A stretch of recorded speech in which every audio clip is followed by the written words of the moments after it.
सुप्रभात। पिछले वीडियो में हमने इस चैप्टर को एक्सप्लेन किया था, समझा था कि किस श्लोक का क्या अर्थ है। इस वीडियो में हम इस चैप्टर के अभ्यास संबंधी प्रश्न करेंगे और इन श्लोकों को हिंदी में लिखेंगे। पहला श्लोक दिया है अभिवादन से लेकर यशोबलम तक, तो इसका अर्थ लिखना है वंदना करने वाले तथा नित्य वृद्धों की सेवा करने वाले मनुष्यों की ये चार वस्तुएं सदा बढ़ती हैं, आयु, विद्या, यश और बल। ये इसका हिंदी अनुवाद था, ये आपको लिखना है। दूसरा लिखा है याम माता पितरों से लेकर वर्ष सतेरपि तक, इसको लिखना है माता और पिता मनुष्यों की उत्पत्ति में जिस कष्ट को सहन करते हैं उसका निस्तार तो सैकड़ों वर्षों में भी संभव नहीं है। ये हुआ हमारे दूसरे का अर्थ।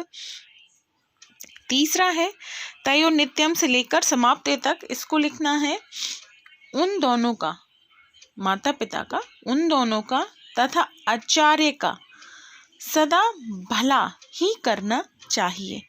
मतलब माता पिता का और आचार्य का सदा भला ही करना चाहिए तथा इन तीनों के संतुष्ट होने से सारा जो कलेश है वो नष्ट हो जाता है।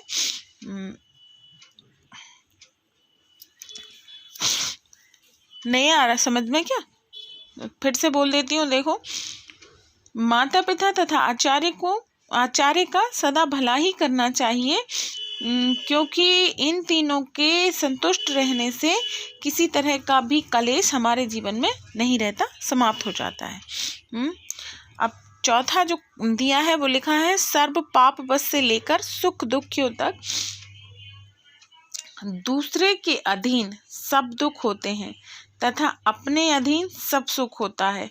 संक्षेप में यही सुख है और यही दुख का लक्षण समझना चाहिए। यह हुआ हमारा चौथे का। पांचवें का लिखना है यत कर्म से लेकर वर्जते तक, इसको लिखना है जिस काम को करने से मनुष्य की अंतरात्मा को संतोष अनुभव हो उस काम को मनुष्य प्रयत्न पूर्वक करे और उसके विपरीत हो तो छोड़ देना चाहिए।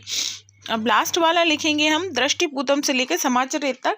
इसका अर्थ है आँखों की देखभाल कर, मतलब आँखों को साफ करके कदम रखना चाहिए, कपड़े से छानकर जल पीना चाहिए, सत्य से पवित्र करके वाणी बोलनी चाहिए तथा मन से पवित्र करके आचरण करना चाहिए। ये हमारे हो गए श्लोक के अर्थ। अब हम देखते हैं इसके अभ्यास संबंधी प्रश्न।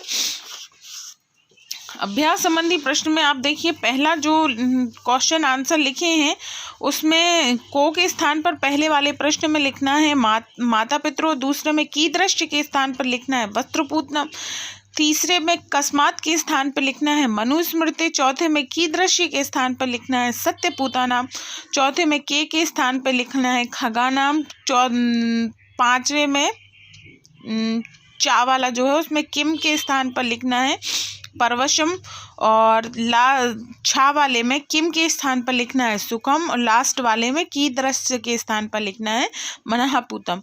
ठीक है, इसके आंसर मैं अभी आपको बताती हूँ सेकंड वाले के। फिर ये देखिए, आप जो बुक में करना है पहले वो देख लीजिए। तो फिर तीसरे वाले प्रश्न में हमें जो इन्होंने हाईलाइट किया है उसको, मतलब प्रश्न आंसर इन्होंने दिए हैं, हमें प्रश्न में बदलना है। वृद्धो सेवितम के स्थान पर लिखना है कस्य, सत्यपूतानाम के स्थान पर लिखना है कीदृशी, तपा के स्थान पर लिखना है किम, और माता पितरों के स्थान पर लिखना है कऊ, और तयो के स्थान पर लिखना है कयो। ठीक है, अब ये चौथा भी मैं बाद में बता रही हूँ आप लोगों को, ये बुक में बनेगा नहीं क्योंकि इसका सेंटेंस में प्रयोग करना है, मैं आगे बताती हूँ। और पांचवें वाले में हमें हाँ या नहीं में जवाब देना है। तो पहला है नहीं, पहला है नेव, दूसरा है आम, तीसरा है नेव, चौथा है आम, पांचवा है आम, छठवां है आम। प्रश्न क्रमांक 6 में हमें सही आंसर जो इसमें भरा जाना चाहिए वो भरना है। तो पहले में भरा जाएगा वर्ड सतेरपी, दूसरे में चातवारी, तीसरे में तपाहा, चौथे में समासेन, पांचवें में बादम और लास्ट वाले में प्रियम। ठीक है, अब लिखा है 7वें प्रश्न में भी हमें सही खाली स्थान भरने हैं। तो पहले में भरा जाएगा पहले में भरा जाएगा नित्यम, दूसरे में भरा जाएगा यादशम, तीसरे में भरा जाएगा अपि, चौथे में एव, पांचवें में यथा और लास्ट वाला यानी छठवें में भरा जाएगा तावत। ठीक है, अब आप देख लीजिए जो मैंने यहाँ पे छोड़ा था प्रश्न क्रमांक 2, उसका पहले का आंसर है सर्वसम दुखम सर्वात्मम सर्वसम च सुखम इति सुख दुख्यो लक्षण मुक्ते। दूसरे का आंसर है माता पितरो ऋता संभे न कलेसे सहेते तस्य निष्कृति कुर्तु न शक्या। और तीसरे का है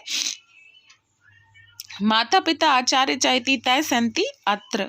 चौथे का है यत् कर्म कुरुतः अस्य अंतरात्मा परितोषा स्यात् तत्कर्म कर्तव्यम। पांचवें का है अभिवादनस्य शीलस्य आयु विद्या यशम बलम चाइति चात्वारि वर्धते। और छठवें का है सर्वदा मातुः पितुः आचार्यस्य च प्रियम कुर्यात्। अब लिखा है प्रश्न क्रमांक 4 भी मैंने बुक में नहीं करवाया था, इसके लिए बोला था कि हम आगे करते हैं क्योंकि इसमें हमें सेंटेंस बनाने हैं। तो पहले का विद्या का सेंटेंस बनेगा जना विद्याय सम्मानम लभते। दूसरे का तपह का बनेगा योगी बने तपह आचर्यति। तीसरे का समाचरित का बनेगा सज्जन अनाय प्रति शोभनम एवं समाचरित। चौथे का बनेगा परितोष यत् कर्म कुर्वता अंतरात्मा परितोष स्यात् तत्कर्म एव करणीयम। और पांचवा नित्यम का बनेगा मानवः नित्यम दृष्टिपूतम समाचरेत। ये आपका 10वां जो पार्ट है वो कंप्लीट हो गया है। नेक्स्ट क्लास में हम 11वां पार्ट करेंगे। Okay, bye, take care.